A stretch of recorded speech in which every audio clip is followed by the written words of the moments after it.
Kallid televaatajad, mul on hea meel teid kutsuda meie järgmisesse rahasaatesse, mille teema on kinnisvara või investeerimine kinnisvarasse. Minu tänane saatekülaline on Henri Roihuu. Olge meiega kaasas ja jälgige meie huvitavat vestlust.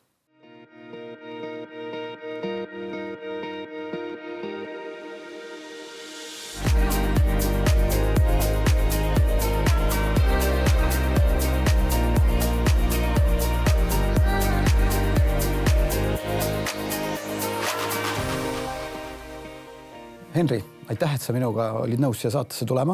Suur rõõm siin olla. Aitäh kutsumast. Minu arvates sa oled üks ideaalsemaid inimesi, kes tegelikult võiks sellel teemal vestelda. Me oleme sinuga kinnisvara teemadel palju rääkinud ja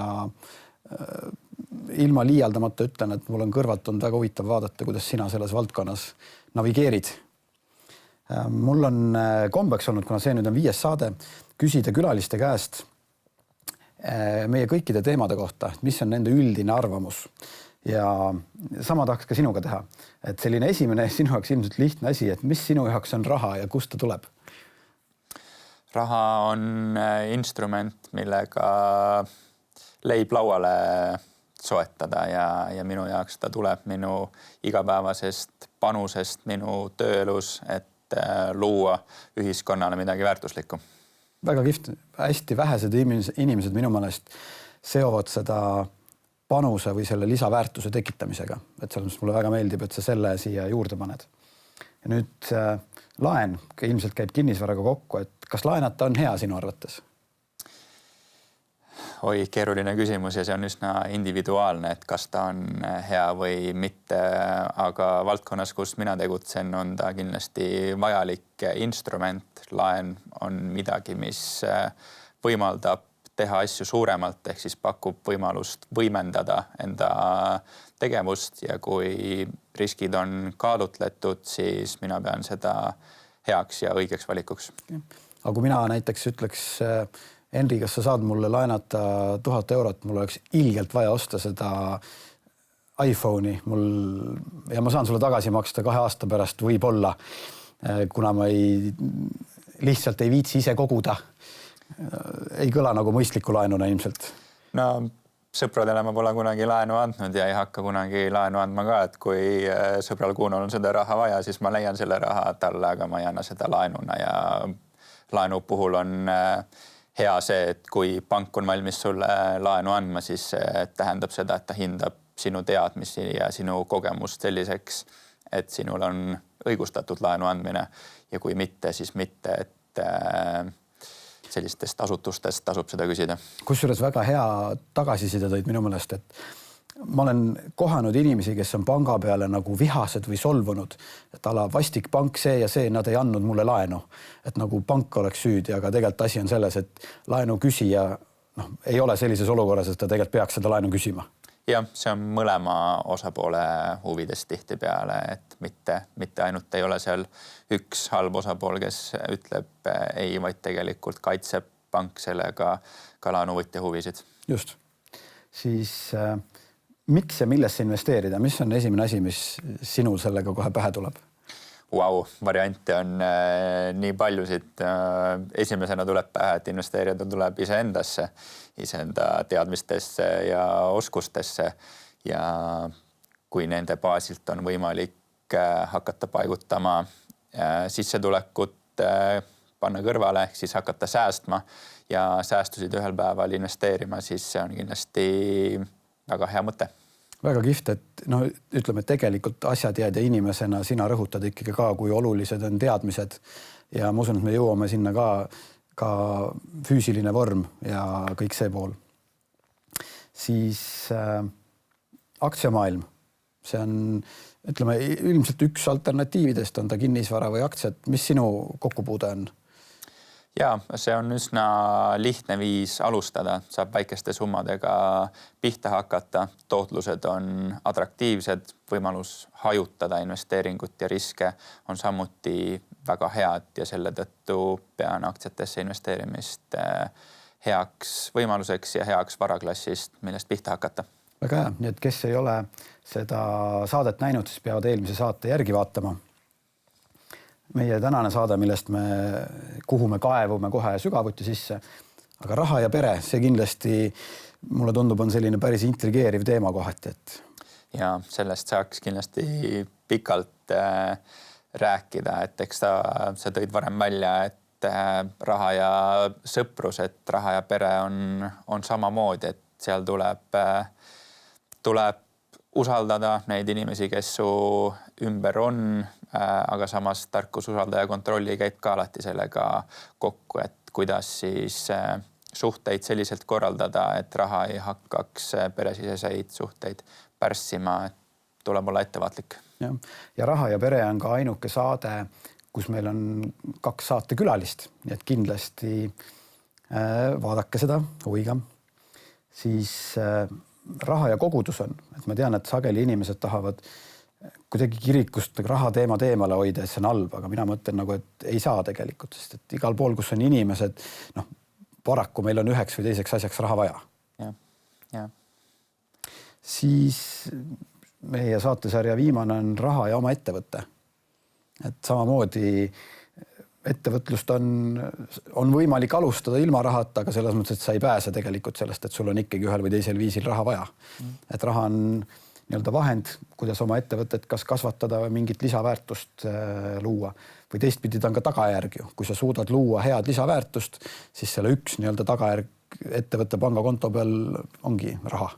Jah, see on, seadusandlus on selliselt korraldatud, et teenuste osutamine ja toodete müümine on mõistlikum läbi ettevõtte ja sealt see seos tihtipeale aset leiab ja on loogiline valik. See oleks huvitav maailm, kui me saaks niimoodi, et tellida endale Bolti ja siis ei maksa raha, sa kannad näiteks 3 kilo kurki. Selline vanasti asjad niimoodi minu meelest toimisid. Ja, täitsa huvitav mõte. Praegu ilmselt taksojuht, ma ei tea, Bolti juht, mis ta teeks selle peale. Aga kaevume sisse meie tänane teema, investeerimine kinnisvarasse.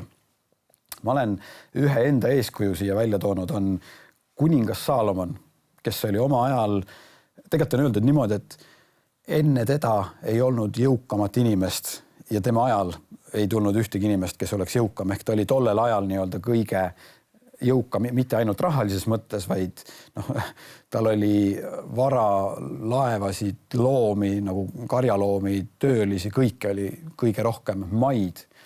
Ja ma tõin välja siia ühe tema kinnisvaraarenduse ja selles mõttes on kihvt võtta piiblist, et seal on tegelikult päris tänapäevased tegevused, mida meiegi üritame teha, sest kuningas Saalomon ju kõneles rahvale, et ta oli põhimõtteliselt nagu selline spiiker, arendas kinnisvara, ta tegi oma nii-öelda laevateed, olid tal kaubavahetus, kõiki asju jõudis teha, hästi palju erinevaid. Ja tal oli üks hästi suur arendus, mida öeldakse, et see kestis 7 aastat. Nüüd esimese asjana, mis sulle pähe tuleb, kui me võtame kas või Tallinna kontekstis, milline arendus meil siin võiks kesta 7 aastat? 7 aastat vast ei ole ükski kestnud, aga samas mul on väga hea meel, et on kinnisvara arendajad, kes mõtlevad selle peale, et luua elukeskkondi ja ehitada hooneid, mis on vajalikud ja kasulikud väga laiale hulgale ühiskonnast. Ja nendest arendustest on kindlasti võimalik välja leida neid, kus 5-6 aastat arendus on kestnud, et tuues Tallinna näol mõne näite, siis eelmisel aastal suurimaks hooneks arenduseks, mis kestis circa 4 aastat, on Arteri kvartar Liivalaia tänava ääres ja selle aasta kõige suurem on Krulli park, kus siis täna paikneb Wise Eesti peakontor. Need annavad mingis mõttes võib-olla võrdlusmomendi, et millise mahuga asju tegelikult võeti ka varem ette. Ja mis siin välja toodud on, et kasutati seedripuid ja nii edasi, et need olid tol ajal väga-väga väärtuslikud. Ühesõnaga see oli tol ajal kindlasti väga eriline arendus, mis tehti ja eesmärk oli ka see, et see oli tänapäeval nimetaks seda meie kirikuks, aga see oli Jumala tempel Iisraelis. Ja ma esimeses saates tõin välja ka, et mulle meeldib kasutada ChatGPT-d, et teha neid asju, mida ma ise ei peaks tegema ja siin ma olen kasutanud seda visualiseerimiseks. Ja siis ma tegin ka meile sellise visuaali, ega ma täpselt tegelikult ei tea, aga ChatGPT oma sisendite põhjal tegi valmis sellise pildi, et meil täna sellist arhitektuuri enam ei ole, aga kahtlemata on tegelikult näha, et palju tööd ja vaeva on sellise ehituse sisse pandud. Absoluutselt. Nii, aga lähme erinevate võimaluste juurde kinnisvaras. Et ma ise tõin välja siia lühiajalise üüri ja kohe näiteks Airbnb. Et mis sinu suhtumine sellesse on? Suhtumine on kokkuvõtvalt positiivne, aga ma jaotaks siin kohe ära siis kinnisvarasse investeerimise 2 erinevaks valdkonnaks. Okay. Üks on otseinvesteerimine, mis tähendab seda, et isik ostab endale mingisuguse kinnisvara ja omab 100% seda. Ja teine on siis kaudne, kus on võimalik erinevate instrumentide ja platvormide läbi soetada endale üks väike osa, millestki suuresti alustada väiksemate summadega. Lühiajaline üür on siis üks otse investeeringute valdkondadest võimalustest, mis on paljude eestlaste jaoks kõige tuttavam ja tihtipeale alustatakse siis endale esimese korteri ostmisega, mida üüritakse välja. Lühiajaline üür on sul suurepäraselt siin välja toodud, mis on viimaste aastate populaarne viis siis endale soetatud korteriga head tootlust teenida ja on kasvanud väga populaarseks ja heaks teenimisvõimaluseks. Et lühiajalise üüriga on kindlasti üks oluline asi, mida silmas pidada, et kus kohas sul see korter on. Et näiteks minul, ma räägin ka seda, varsti on pisike projekt tulemas, kus ma ragistan päris kõvasti ajusid, et kas see lühiajaline üür võiks seal toimida või mitte. Näiteks Pärnu vist on üks selline hea koht, ütleme hea näide, kus suvel lühiajalise üüriga saab teenida väga head tootlust, aga talvel on ilmselt nulliring, kui nii öelda.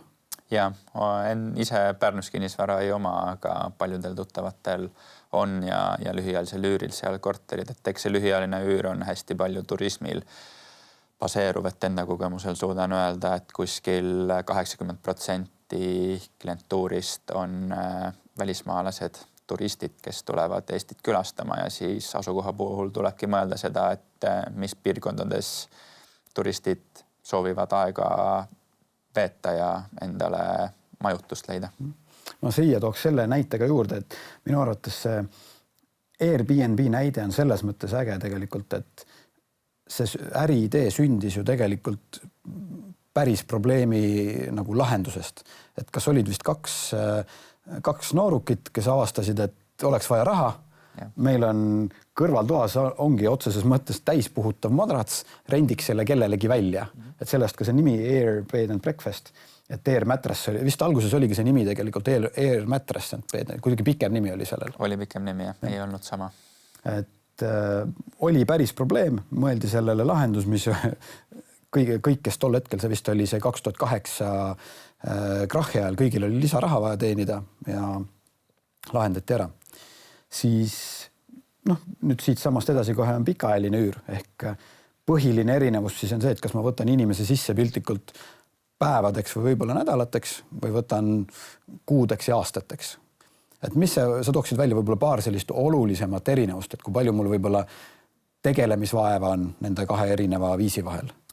Tõid väga olulise pointi välja tegelemine, et ma tooks kõige olulisema aspektina välja halduskohustuse, et halduskohustus lühiajalise üüri puhul on oluliselt suurem kui pikaajalise üüri puhul, kus tegevus on üsna passiivne, et ei pea tegelema koristusega, linade vahetusega, iga nädalaselt või iga kuiselt üürnikega suhtlusega, et halduskoormus on kindlasti 5 korda suurem lühiajalise puhul kui pikaajalise puhul. Jah, et see on see miski asi, mille peab endale äriplaani kindlasti sisse arvestama ja teistpidi ütleks, et see läheb sinna tarkuse alla, millest ma rääkinud olen, et tegelikult enne mingi asja alustamist peaks korralikult endale selgeks tegema, mis seal nüansid on. Kindlasti. Aga nüüd sa alustasid sellega, et on erinevad investeerimisviisid, et kas sa otse ostad endale selle kinnisvara või läbi mingisuguse platvormi, siis siia võiks nüüd selle ette võib-olla panna, et kui keegi tahab alustada, siis ja tal on alguses kogutud, tal ongi vähem raha lihtsalt. Siis tegelikult üks alustamise viis olekski see, et sa paigutad oma raha kõigepealt turvalistesse platvormidesse, kus sa kasvatad seda nii kaua, et sa saad näiteks oma esimese üürikorteri jaoks kas siis sissemakse teha või kannatad nii kaua, et see välja osta ja siis äriga edasi minna. See võiks olla ju selline konkreetne viis, kuidas pihta hakata.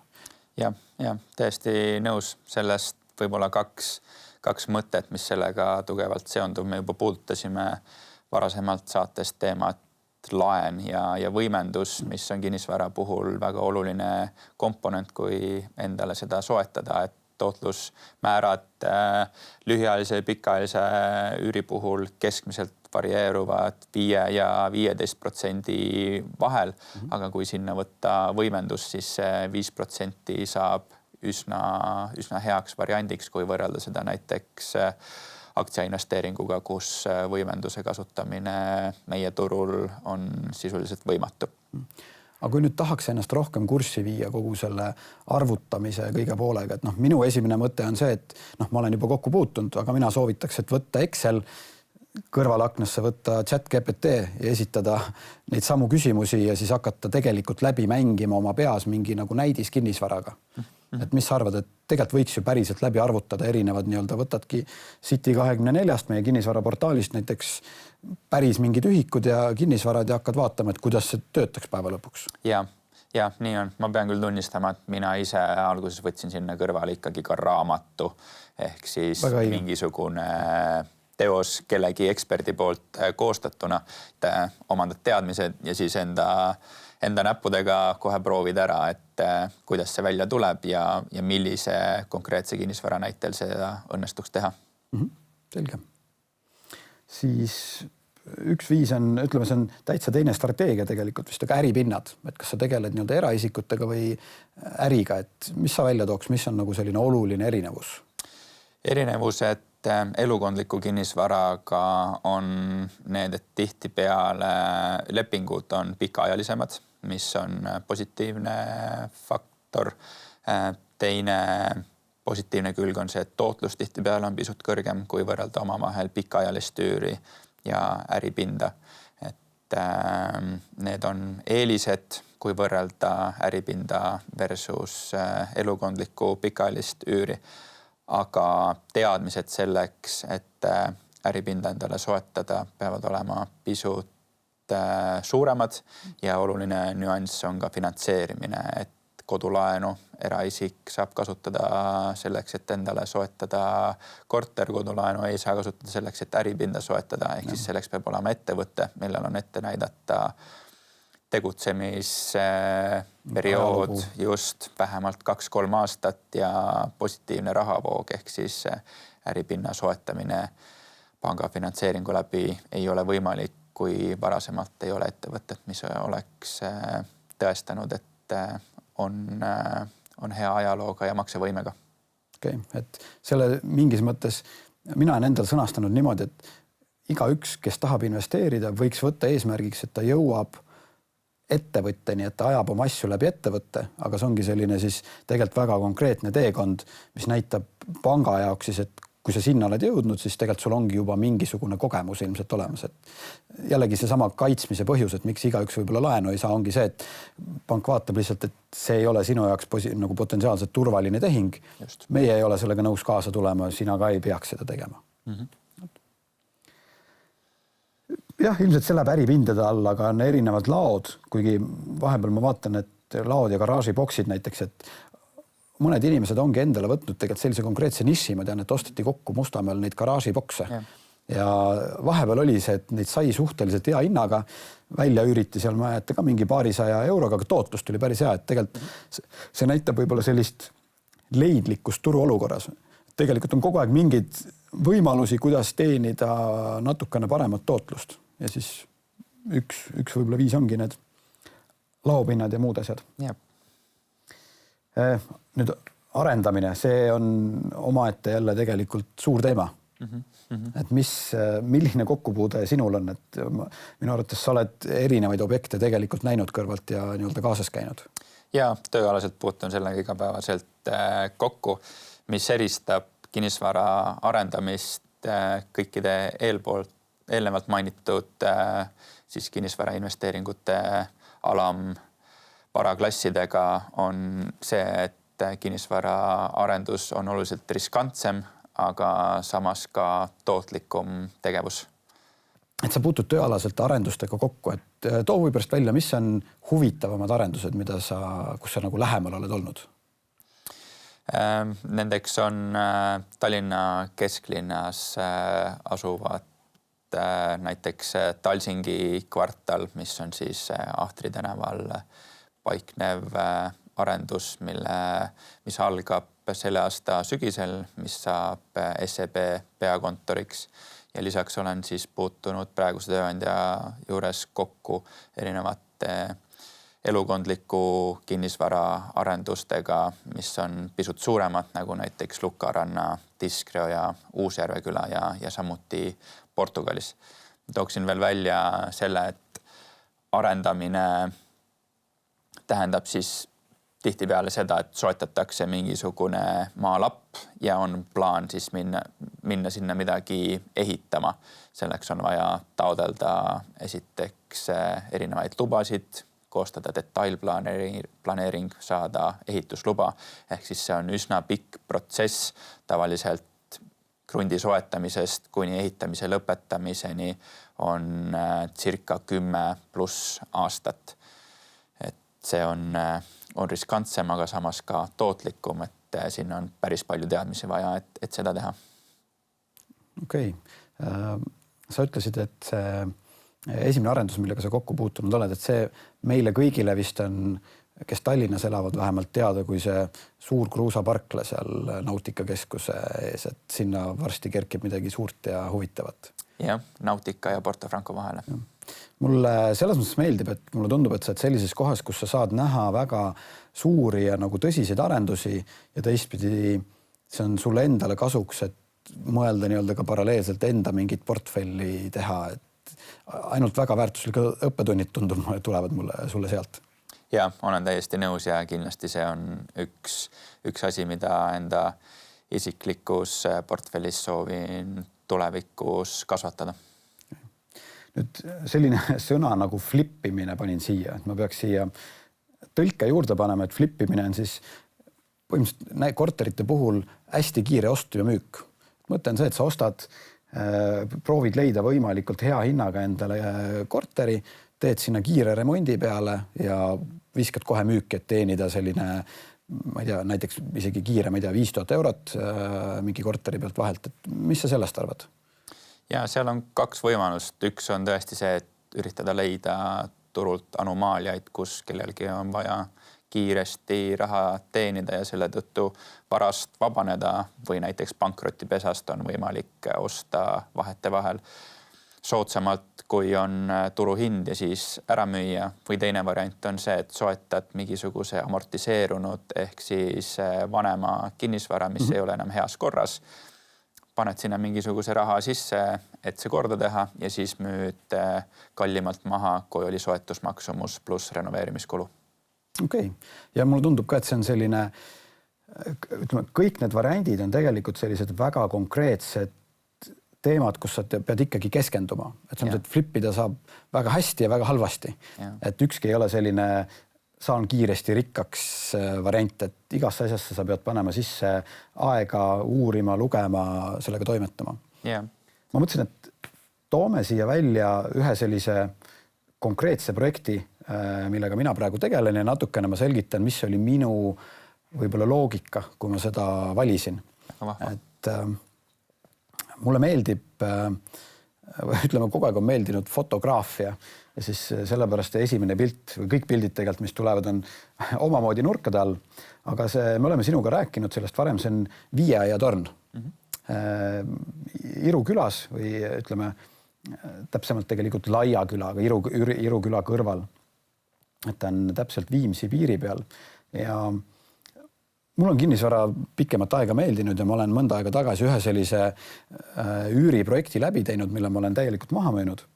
Ja minu nagu mõte oli see, et ma hakkasin vaatama või arvutama nagu hea tootlusega kortereid ja ma ütlen ausalt, et ma jõudsin sinna, et Tallinna kandis mina enda Excelit ei suutnud väga hästi arvutama panna enam. Et näide oli see, et korterid on kuskil 200 000 kahetoalised, 250 000 isegi. Üüri saab küsida ilmselt selline ikkagi 700-800, ütleme väga eksklusiivne korter kõrge vaatega, saad üle 1000, siis on ka korteri hind kõrgem. Aga ütleme, keskmiselt oli umbes selline nii-öelda number. Aga see tootlus, et korter on 200 000, 700 üürid on selline, kui ma näppude pealt väga kiiresti võtan, siis mingisugune 3-4%. Ma olen saanud aru, et paljude suurte arendajate jaoks see võib olla okei, aga mina vaatan väiksemate summadega tegelikult, mis ma võikski võib-olla indeksisse panna 10%, et ainult tegemise rõõm nii-öelda oleks. Aga ühesõnaga, kes ma sattusin selle 5 aia peale ja eelmüügis olid neil korterid väga hinnaga müügis tegelikult. Seal kahetoalised olid 120, 130, 140 000, et vaatasin, et okei. Mis seal ka mängu tuli, oli see, et see nüüd on natukene teistsugune maja, et seal on külaliskorterid. Ehk mis tähendab seda, et see maa asub ärimaa peal või see maja asub ärimaa peal ja mina, kuna ma teen asju läbi ettevõtte, siis ma saan juba ära kasutada tegelikult seda sama maksuhüve. Ehk ma saan selle korteri ostust ka, kuna ma pakun seal majutusteenust, käibemaksu tagasi küsida. Et ühesõnaga sattusin sellise huvitava projekti otsa, vaatasin, et üüritootlus tuleb sinna kuskile 10% juurde. Potentsiaalselt on ka kinnisvara enda väärtuse tõus. Sest mina hindan, see on nüüd ka eraldi teema, et ma arvaks, et täna me oleme sellise uue tsükli kuskil alguses, et ta ilmselt nagu kohe ei hakka võib-olla rallima. Asjaolud on veel ebaselged, aga mina olen nii palju optimist, et ma ikkagi arvan, et meil ees seisab selline kasvutsükkel. Ma ei tea, kas sa arvad ka pigem nii, et sa nagu mingid võib-olla on korrektsioonid, aga et me nagu päris uuesti kuhugi alla kukuks. On sul mingi arvamus selle koha pealt? On arvamus ja enne selle arvamuse väljatoomist ma haaraks veel kinni su eelmisest mõttest, et tõesti on kapitalitulu ja on tegevustulu ehk siis kinnisvara puhul, kui sa midagi omad ja kui majanduskeskkond seda toetab, siis üks tululiik on see, mis tekib sellest, et selle kinnisvara väärtus tõuseb ja teine on siis see, mida sa teenid näiteks väljaüürimise näol, mis on siis tegevustulu. Mis puudutab meie tänast majanduskeskkonda ja makromajanduslikku vaadet, siis ma nõustun sinuga, et pigem on prognoos edaspidiseks positiivne. Eesti Pank on prognoosinud aastaks 2025 majanduskasvu 2,6%, mida toetab see, et intressimäärad on allapoole tulnud, Euribor on languses, inflatsioon on pidurdunud, aga samas selle kõige juures palgakasv on püsinud, mis tähendab seda, et inimesed tunnevad ennast paremini ja julgevad jälle hakata tegema oste, mis kõik viib selleni, et majandus taastub ja ka kinnisvarasektor elavneb.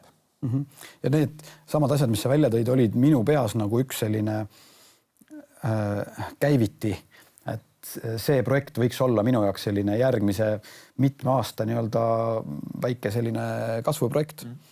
Et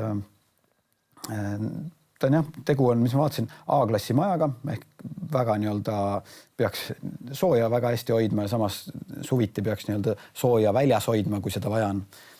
Ja 1, 2, 3 toalised korterid, ühesõnaga minule see nii-öelda väga ahvatles. Aga mis oli muidugi eriti äge, seal sees on jõusaal. Ehk kui ma sinna peaks perega elama minema, mida praegu plaanis küll ei ole, aga ühesõnaga, et kui sinna elama minna, siis ma saan igal ajal käia tasuta jõusaalis tegelikult, mis on päris äge nagu lisaboonus, et ma ei tea väga palju selliseid maju, kus oleks nii tehtud. Üsna vähestes kortermajades ja Eestis ei ole miski pärast saanud väga populaarseks, et Lõuna-Euroopas ja Läänemaailmas on see pigem levinud ja asi, mida korteriomanikud nõuavad, aga Eestis tasapisi, et ma arvan, et oled päris hea pärli leidnud. Et varsti tegelikult paari kuu pärast juba saame teada, aga ma arvan jah, et minu nagu selline müügiidee või üürile andmise idee ongi see, et ma promon seda tervislikku eluviisi kõike, mida saab seal ühes majas teha. Aga ma usun, et sellest saab tulevikus veel rääkida, et kuidas see projekt läks. Aga nüüd nagu kombeks on igas saates on ka selline väike tarkuse tera. Ja täna ma olen valinud õpetussõnad 13-11. Kergesti saadud varandus kahaneb, aga kes kogub vähehaaval, see suurendab seda. Millega see sinul tänapäeval seostub kohe? See seostub riskidega minu jaoks, ehk siis ühelt poolt olles teinud palju sporti, siis spordis on levinud selline ütlus, et kes ei riski, see šampust ei joo, aga ma ei ole pigem seda endale vihikusse kirja pannud ja selle järgi elanud, vaid pigem olen alati pidanud oluliseks investeerimise puhul ja rahaga toimimise puhul seda, et tuleb hajutada neid kohtasid, kuhu raha paigutada, nii selle hoidmiseks kui selle investeerimiseks ja sellega riske maandada. Ehk siis tasapisi tehes, hoides riskid madalad, olen mina õnnestunud stabiilselt enda sissetulekut kasvatama ja pean seda heaks tavaks tegutseda. Okei. Aga ma mõtlen selle koha pealt, et näiteks lotomängijate näide. Sa oled kindlasti ka kuulnud seda, et lotomängijad saavad suurema summa või tähendab üksikud saavad suurema summa ja siis tuleb välja, et mingi aja pärast on kõik raha otsas aga nad on harjunud selle elustiiliga. Ehk see sobib minu meelest ka siia väga hästi sinu näite kõrvale, et kui sa saad raha niimoodi, et sa ei ole selleks vaeva näinud, sa ei ole varasemalt õppinud ja uurinud ja keegi potsatab sulle selle kätte, siis on suur võimalus, et tegelikult sa ei oska sellega toime tulla. Me oleme nüüd puudutanud siin erinevaid asju, mida sa teed, aga sul on tegelikult palju rohkem ja selline huvitav üldse taust, et saad sa jagada natukene enda nii-öelda nooruspõlvest, millega sa tegelenud oled. Sa oled, ütlen ausalt, trennis minule päris korralik eeskuju, et sul on ka väga huvitav taust sellega, et räägi natukene enda minevikust. Meeleldi. Mu minevik või nooruspõlv on siis olnud seoses sellega, et üks vanematest on soomlane ja teine eestlane. Olnud siis Soome ja Eesti vahel reisimist, kuigi pere on paiknenud alati Eestis, aga olen käinud siis osa enda kooliteekonnast Soomes, et põhikooli Eestis ja seejärel Soomes gümnaasiumis ja kaitseväes ja siis tulnud tagasi Eestisse, et ülikool siin jälle läbi käia. Ja selle kõige kõrval tegelenud aktiivselt spordiga 10. eluaastast alates puretamisega ja kuni sinnamaani, et kõvasti vennaga vaeva näinud, et olümpiale jõuda 2021 aastal Tokyosse. Aga olime paraku esimene paatkond, kes ei kvalifitseerunud Tokyo olümpiale, et napilt jäi puudu, aga sealt on palju võtta ja õppida olnud. Aga ma kujutan ette seda, et olla esimene paat, kes jääb puudu, see tegelik võimekus ja vorm, mis te nagu pidite olema, see tase on ikkagi väga, mina ütleks, väga kõva. Ja ega naljalt olümpiale ei saa, jah. Aga kust sulle sisse tuli see pisik, et kas kinnisvara suund või äriline suund, et sul on tegelikult nii kinnisvara kui sellist ka nagu ettevõtte nagu mingit juhtrollide poole, ma ütleks teekonda, et kus see alguse sai? Ma pean tunnistama, et ikkagi kodust, et vanemad on andnud selleks hea aluse ja olnud eeskujuks, et eeskuju on olnud see, mis sellele teele on mind viinud, et ambitsioonid on olnud suured nii spordis kui ka muudes eluvaldkondades. Aga millega su vanemad tegelesid siis, et kust neile see tuli nii-öelda? Ja ettevõtlusega ehk siis tööstusettevõtte oli isal üle 20 aasta, mida ta siis siin juhtis ja ühel päeval, kui ma olin 18-aastane, pakkus ka mulle, et poja võtta üle, aga tol hetkel ma ütlesin, et ma ei ole selleks valmis ja see oli selline paras raputus ka, et ma tahan üsna kähku jõuda kohta, kus ma olen valmis, et ma olen õnnelik ja rahul sellega, et ma tollal sellise vastuse andsin, aga sain ka aru, et tore oleks ju jõuda peatselt sinna, et saaksin öelda sarnases olukorras jah. Okei. Aga ma tean, et teil on ka peres oma selline väike kinnisvara nii-öelda portfell, et kas see on ilmselt alguse saanud samamoodi sinu isa tegemistest ja siis ta on sind sinna kaasa tõmmanud, et kas see armastus kinnisvara vastu nii palju kui vähe, kui sul seda on, tuli sealt? Ja tuli sealt, et perele kuulub siis väike portfell Tallinnas paiknevatest korteritest ja selle portfelli vara säilitamine ja kasvatamine on saanud minu ülesandeks ja enne kui ma selle väljakutse vastu võtsin, kindlasti soovisin enda teadmised ja oskused viia tasemele, kus olen siis selle väljakutse vääriline ja algust tegin siis väiksemate summadega kinnisvara valdkonnas investeerimisega. Ehk siis varasemalt tänases saates tõime välja ka, et on võimalik kas teha otsene investeeringuid või kaudseid investeeringuid kinnisvarasse.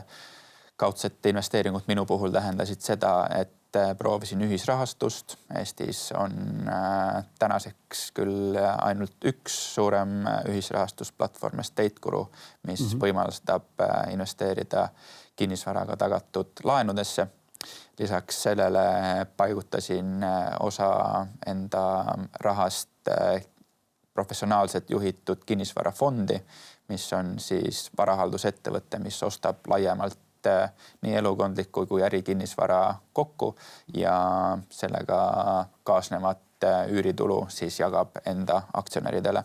Üks küsimus, mis kindlasti tekib üles, on see, et paigutasid oma raha sinna, aga ma usun, et meie kuulajad, vaatajad küsivad, et okei, aga kus sa said raha? Et kas on õige öelda, et mulle tundub, et sa oled väga palju panustanud enda harimisse, ehk sa oled korralikult palgatööd teinud, mis on võimaldanud sul, ma usun, et sa elad ka niimoodi, et sa ei kuluta kõike ära, aga ühesõnaga, et sa oled oma tarkusesse investeerinud, et teenida sellist palka, et sa saaksid ka kõrvale midagi panna.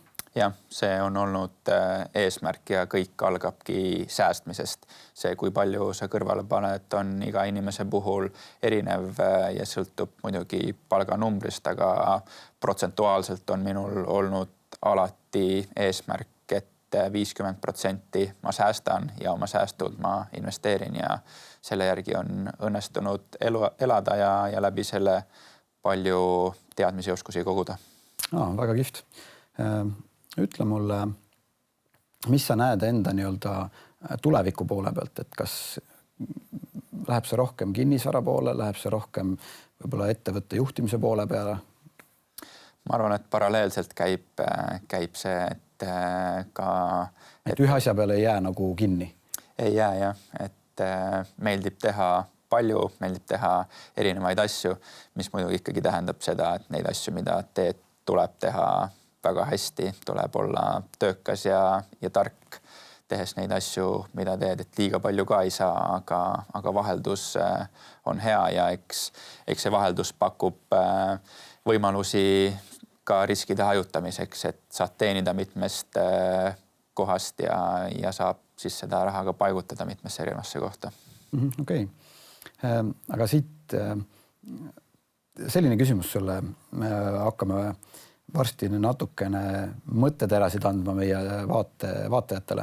Aga kui sul oleks võimalik endale öelda täna nagu noorele endale aastaid tagasi mingi selline mõte või suunitlus, mis sa arvad, mis sa ütleksid?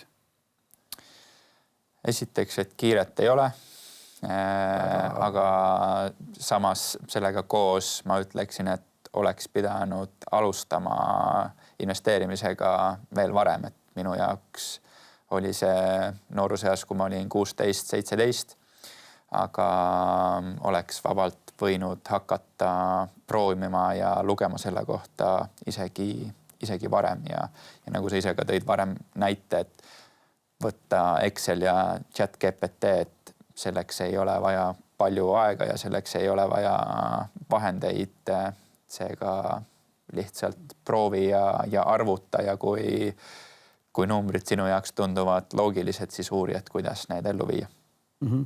Et hea näide on see, et ilmselt kui me igaüks leiaks päevas 15 minutit ja tegelikult kui me iga päev järjepidevalt 15 minutit tegeleks kas või alguses kinnisvaraalaste teemade uurimisega, siis fakt on see, et poole aasta jooksul me teame oluliselt rohkem, kui me teadsime siis, kui me ei olnud seda teinud. Ja täpselt nii. Ja on ka palju spetsialiste, et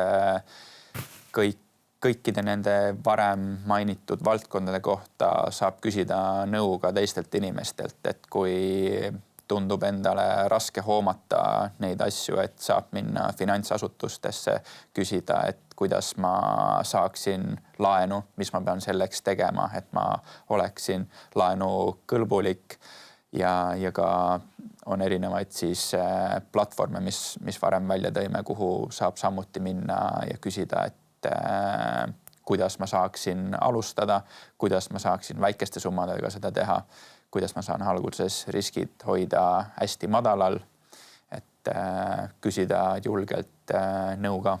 Kusjuures konkreetsest näitest ma ennem rääkisin oma projektist, siis oma esimese kinnisvaraprojekti ma ju tegin samamoodi Estate Guruga tegelikult. Ja tol hetkel mul muud varianti ei olekski olnud, et kuna ma alles alustasin, panga silmis ma olingi tundmatu inimene veel ja Estate Guru hindas ära nii-öelda need varad, need riskid ja nendega me saime sellise eduka aastaajalise projekti teha, et selles mõttes konkreetne näide sellest, kuidas toimis ja täna tegelikult ma räägin läbi täpselt samamoodi, et kuna kogemus oli hea, neid oli mugav kasutada, siis ma ei näe nagu põhjust, et miks see peaks.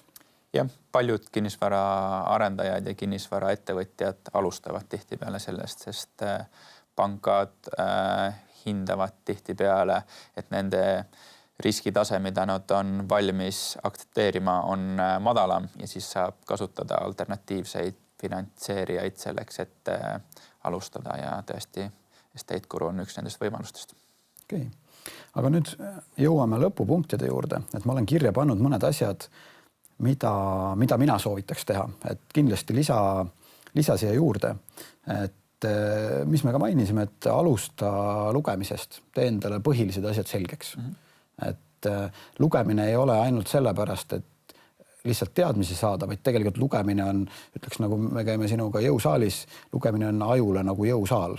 Ja, on. Ta hoiab tegelikult teravana ja ma olen huvitavasse kohta jõudnud elus, et ma nagu mõtlen niipidi, et võib-olla ka vaataja ennem sai öelda, et ta ei teadnud seda, aga näiteks nüüd ta teab, me just ütlesime, seda saab kontrollida, et lugemine on nagu jõusaal ajule, et enam ei ole mitte mingit põhjust seda mitte teha. Et ma nagu ise kuidagi lähtun nii, et kui ma nüüd ei tee seda, siis ma tegelikult nagu teadlikult lasen enda potentsiaali minema. Et pean ka tunnistama, et mulle tegelikult nooruspõlves ei ole meeldinud lugeda, aga ma olen praegu teinud seda, et ma olen lihtsalt otsinud neid valdkondasid, mis mulle väga meeldivad ja olen hakanud läbi selle nii-öelda rohkem lugema. Kõigile pakub miski huvi ja võib-olla siis veel kuulajatele, et võimalusi on, eks ju paljusid, et millist raamatut kätte haarata. Mina lugesin esimesena Jaak Roosaare kinnisvaraga rikkaks saamise õpiku läbi, mis on niisugune hea ABC, et kui midagi konkreetselt välja tuua. Mul on kusjuures täpselt sama raamat ühe esimesena kinnisvara raamatutest läbi loetud. Ja siis ma tõin siia lõppu veel, et samamoodi trenniga, et minu meelest tänapäeval räägitakse aina rohkem lihasmassi olemasolu versus nii-öelda sinu tervis. Et mida vanemaks sa saad, seda olulisem on see, et sul oleks mingit lihasmassi. Et siia võime jällegi, mis kellelegi töötab, ma pean tunnistama, et minule selline kerge võistlusmoment nii-öelda toimib hästi ja meil sinuga on just selline peaks ütlema, paras võistlusmoment kohati käimas, et me hoiame üksteist nagu trennilainel sellega. Et ühesõnaga minu soovitus meie vaatajatele on see, et kindlasti tehke trenni ja see, ma arvan, ei ole probleem, et me nüüd liiga lihtsasti üle treenida saaks. Et trenn ja toit tasakaalus, aga pigem on probleem, et seda tehakse vähe. Ja see on õnneliku elu alus, et ilma hea terviseta ei saa me elust nautida ja kõik teemad, mis täna puudutasime, on teisejärgulised selle kõrval. Ja ma arvan, et see on hea koht, kus me saame otsad kokku tõmmata. Aitäh meie vaatajatele. Ma loodan, et te siit saite midagi ja andke meile kindlasti tagasisidet, et mida te tahaksite tulevikus veel kuulda.